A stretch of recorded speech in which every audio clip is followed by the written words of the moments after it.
नासिर और जुनैद को जलाकर मार देने की घटना इतनी क्रूर है कि उसका एक एक ब्यौरा कांटे की तरह चुभता है। नासिर और जुनैद के साथ कोई खड़ा नहीं है। इनकी हत्या के आरोपियों के पक्ष में लोग जुलूस निकाल रहे हैं, वैसे ही जैसे बीबीसी की डॉक्यूमेंट्री के साथ कोई खड़ा नहीं है। अस्सलाम वालेकुम दोस्तों, मैं हूं शारिफ खान। आज की इस वीडियो में देखने वाले हैं कि हरियाणा भिवानी के अंदर एक बोलेरो कार में कैसे दो मुस्लिम लड़कों को डालकर जिंदा जला दिया जाता है। किस वजह से उनके ऊपर ये इल्ज़ाम लगाया जाता है कि ये गो तस्करी कर रहे थे और गो रक्षा के नाम पर उनके साथ में ये घटना घटित हुई। आज मैं आपको एक वीडियो दिखाने वाला हूं जिसमें रवीश कुमार की आप रिपोर्ट देखेंगे। जी हाँ, हिंदुस्तान का पहला सच्चा पत्रकार जो बिल्कुल सही बात और सही खबर आप तक पहुंचाता है। तो रवीश कुमार की इस रिपोर्ट में आप देखेंगे नासिर और जुनैद नामक दो मुस्लिम लड़कों की कितनी बेरहमी से हत्या कर दी गई। कार में डालकर उन्हें जिंदा जला दिया जाता है और जिसने इस घटना को अंजाम दिया वो अभी कहां पर है और उसके खिलाफ क्या कार्रवाई हुई अब तक, ये भी इस वीडियो में आपको जानने को मिलेगा। तो चलिए वीडियो को शुरू करते हैं और रवीश कुमार की वो रिपोर्ट देखते हैं जिसमें हरियाणा भिवानी के अंदर दो मुस्लिम लड़कों को जिंदा जला दिया जाता है और उनके परिवार के ऊपर कितना जुल्म और ज्यादती की जाती है। पुलिस ने अब तक क्या कार्रवाई की और जो जलाने वाला व्यक्ति वो कहाँ पर है, वो आपको इस वीडियो में जानने को मिलने वाला है। तो चलिए शुरू करते हैं वीडियो और उसके बाद बात करते हैं।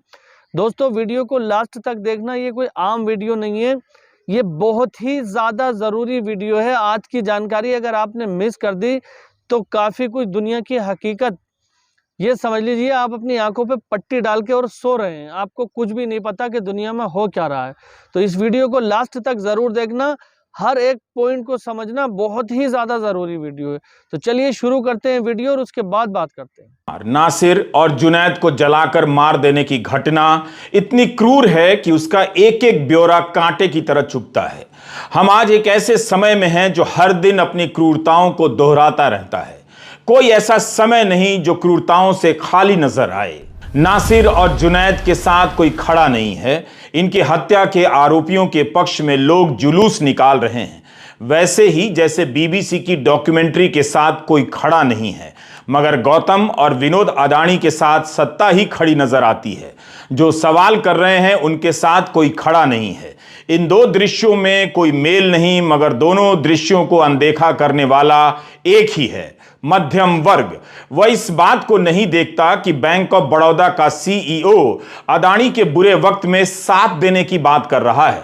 कह रहा है कि बुरे वक्त में अडानी के साथ खड़ा रहेगा। अडानी का बुरा वक्त आया है तो बैंक खड़ा है। मध्यम वर्ग जब बुरे वक्त के कारण लोन नहीं चुका पाता तो बैंक उसका घर नीलाम करवा देता है। इसके बाद भी मध्यम वर्ग अडानी के साथ खड़ा नजर आता है, नासिर और जुनैद के साथ नहीं। जब भी किसी नासिर और जुनैद को जलाया जाता है, भारत का मध्यम वर्ग गहरी सांसें लेकर कहता है अपवाद है, पूरा भारत ऐसा नहीं है।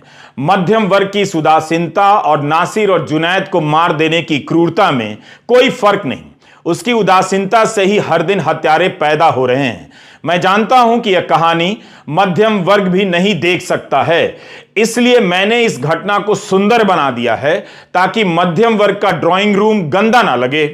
आज का वीडियो देखते हुए उसे पता ही ना चले कि बगल में बैठे किसी को वहीं पर जला दिया गया है और उसे लग रहा है कि लाश की गंध बालकनी से आ रही है। इसलिए इन फूलों को चुनकर लाया हूं और उन नामों को जिन्हें कभी गौ तस्करी के नाम पर मार दिया गया, तो कभी चोरी का आरोप लगाकर, तो कभी मुसलमान होने के कारण। वैसे तो आप मोहम्मद अखलाक और पहलू खान को भूल चुके होंगे। 2014 में पुणे में मोहसिन शेख को भीड़ ने मार दिया। 2023 में हत्या का आरोपी बरी हो गया। 2015 में दादरी में अनफ, आरिफ, नाजिम को मार दिया गया। उसी साल अक्टूबर में सहारनपुर में नुमान को मार दिया गया। जाहिद रसूल बट को मारा गया। अप्रैल 2016 में इम्फाल में मोहम्मद सद्दाम, मोहम्मद फारूक को मार दिया गया। उम्मीद है आपको फूलों की ये तस्वीरें सुंदर नजर आ रही होंगी। यही तो करते हैं आप। कोई जलाकर मार दिया जाता है और आप गुलदस्ते में फूल सजा रहे होते हैं, जैसे कुछ हुआ ना हो। हुआ तो तब भी कुछ नहीं था जब मई 2016 में चित्तौड़गढ़ में अज्जू हुसैन को मार दिया गया। यह घटना भी उस समय अपवाद थी। तब मार्च 2017 में झारखंड में मोहम्मद मजलूम अंसारी और 11 साल का दोस्त का बेटा इम्तियाज खान मारकर पेड़ से लटका दिए गए थे। मध्यम वर्ग उस समय व्हाट्सएप में फूलों की इन तस्वीरों को गुड मॉर्निंग मैसेज के रूप में साझा कर रहा था। जबकि अप्रैल 2017 में असम के नागांव में अबू हलीफा और अयाजुद्दीन अली को मार दिया गया। बंगाल के उत्तर दिनाजपुर में नसीरुल हक, मोहम्मद समीरुद्दीन, मोहम्मद नासिर को मारा गया। इसी साल झारखंड में असगर अंसारी और जम्मू कश्मीर में अयूब खान की हत्या हो गई। नामों की सूची बहुत लंबी है, लेकिन आप तो फूलों की तस्वीरें देख रहे हैं। कितनी सुंदर तस्वीरें हैं। अगर आपका ख्याल ना होता तो उमर मोहम्मद से लेकर अखलाक तक का चेहरा दिखा देता, जिसे अलवर और दादरी में मार दिया गया। अकबर खान का चेहरा दिखाता, जिसे उमर के बाद उसके ही शहर अलवर में मारा गया। तबरेज अंसारी की हत्या के बाद आपने वोट तो दिए ही होंगे। मारने से पहले उससे जय श्री राम का नारा लगवाया गया। मोहम्मद शेर और नजीर अहमद की हत्या से आपको क्या फर्क पड़ता होगा?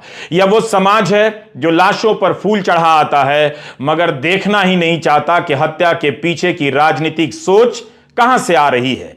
उस फूल के नीचे कांटे कितने नुकीले हो चुके हैं, उसे फर्क नहीं पड़ता कि कब तक नौजवान मुसलमान होने या गौ तस्करी के शक भर से जला दिए जाएंगे और उनकी लाशों को कोई फूल तक नसीब नहीं होता है। फूलों से भरे इस भारत में कुछ लोगों को मरने के बाद भी फूल नसीब नहीं। इन तस्वीरों के जरिए आप उन नामों पर 2 फूल तो चढ़ा ही सकते हैं।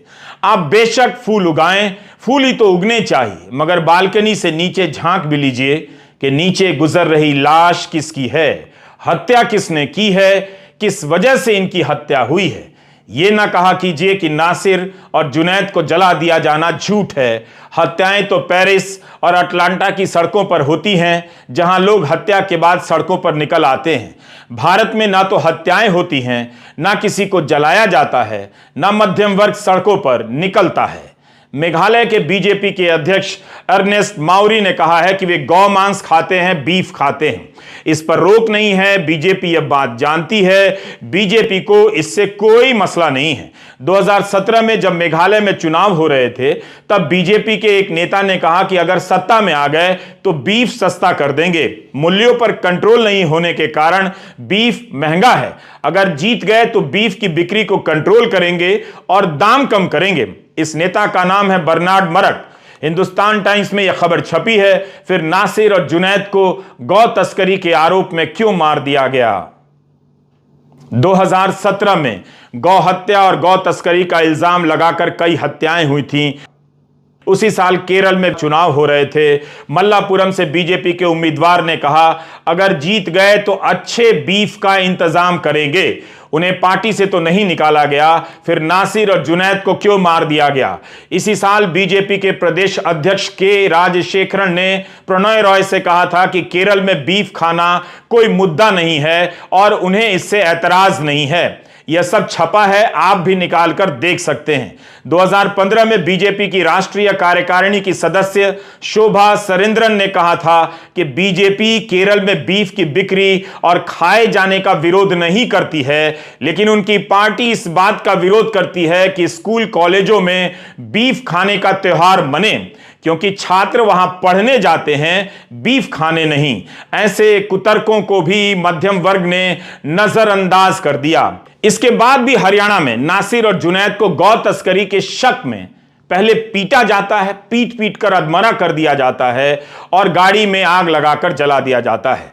गाड़ी में जुनैद और नासिर को बांध कर डाला गया, उन्हें जलाया गया। एफआईआर राजस्थान पुलिस ने दर्ज की है। मोनू मनेसर, रिंकू सैनी, लोकेश सिंगला सहित 11 लोगों के नाम हैं।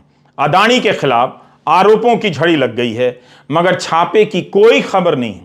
लेकिन नासिर और जुनैद पर गौ तस्कर होने के शक पर कोई भी उनकी गाड़ी सर्च कर सकता है। कथित रूप से मोनू मनेसर से लेकर श्रीकांत, रिंकू सैनी तक सर्च कर सकते हैं और दोनों को जलाकर मार भी दिया जा सकता है। भारत का मध्यम वर्ग भले गौ तस्करी की राजनीति ना समझ पाता हो अपवाद के कारण, मगर वो कॉरपोरेट शेल कंपनियों, मॉरिशस साइप्रस से ऑपरेट करने में कुछ भी गलत नहीं लगता समझने लगा है, यह बात जान गया है। यह होशियारी मध्यम वर्ग को बहुत मुबारक। वैसे जब गौ हत्या और तस्करी पर आप अपने ड्राइंग रूम में नासिर और जुनैद की हत्या को सही बताएं तो इस खबर का जिक्र जरूर करें। जुलाई 2018 में गोवा में बीजेपी की सरकार थी। राज्य के पशुपालन मंत्री ने कहा कि गोवा सरकार बीफ खाने के खिलाफ नहीं है। इनका बयान है कि कुछ लोग बीजेपी को बदनाम कर रहे हैं, वह बीफ विरोधी हैं। चाहे पर्यटक खाएं या स्थानीय लोग खाएं, किसी को कोई एतराज नहीं। नासिर और जुनैद गौ तस्करी में शामिल नहीं थे, सिर्फ शक था मगर कुछ मिला नहीं। मीडिया रिपोर्ट के अनुसार मोनू मनेसर और उसके साथियों ने कथित रूप से इतना मारा कि अधमरा हो गया। उस हालत में पुलिस के पास ले गए तो पुलिस ने लौटा दिया। क्या कहकर लौटाया, इस पर दो तरह के वर्जन हैं। मूल बात है कि पुलिस हत्या को रोक नहीं पाई, पुलिस के रहते हत्या हो गई। भारत के मध्यम वर्ग को अदानी का ही साथ नहीं देना है, जुनैद और नासिर के हत्यारों का भी साथ देना है। आज के भारत में नासिर नजीर नहीं बन सकता, लेकिन नजीर का नसीब बन जाता है। मेरे इस लाइन को समझने में 20 साल लग जाएंगे। तो उम्मीद करता हूं दोस्तों इस वीडियो से आपको काफ़ी कुछ जानने को मिला होगा। अगर ये वीडियो आपको इन्फॉर्मेटिव लगी हो, ये जानकारी आपको आपकी आंखें खोल दी हो इसने, तो मेरे चैनल को सब्सक्राइब करके बेल आइकन पर ऑल का बटन सेलेक्ट कर लेना, क्योंकि मैं वो वीडियो निकाल करके आपके लिए लाता हूँ जो ज़्यादातर गोदी मीडिया छुपाने की कोशिश करती है। हिंदुस्तान के कुछ ही चंद ईमानदार पत्रकार हैं, जैसे रवीश कुमार, अभिसार शर्मा, अजीत अंजुम, प्रसून वाजपेयी और भी बहुत सारे लोग हैं हमारे भाई जो अच्छा काम कर रहे हैं, जो लगातार जो रियलिटी है, जो हकीकत है, वो सामने लाने का काम करते हैं। उसी मुहिम में हम भी जुड़े हुए हैं कि हम भी कोशिश करते हैं कि वो न्यूज़ और वो खबर आप तक पहुंचे जो गोदी मीडिया और कोई भी नेशनल मीडिया आप तक नहीं पहुंचाएगा। रवीश कुमार जी का भी कहना है कि जो आप टीवी देखते हैं, जो उसमें सूचना आती है, वो असल में सूचना नहीं है, वो एक पूरा एक एरिया बना दिया गया है कि आप लोगों को सिर्फ ये दिखाना है और आपका जहन यहाँ तक लेके जाना है। तो रियल खबरें देखने के लिए हमारे चैनल को सब्सक्राइब कीजिए और हमें सपोर्ट कीजिए।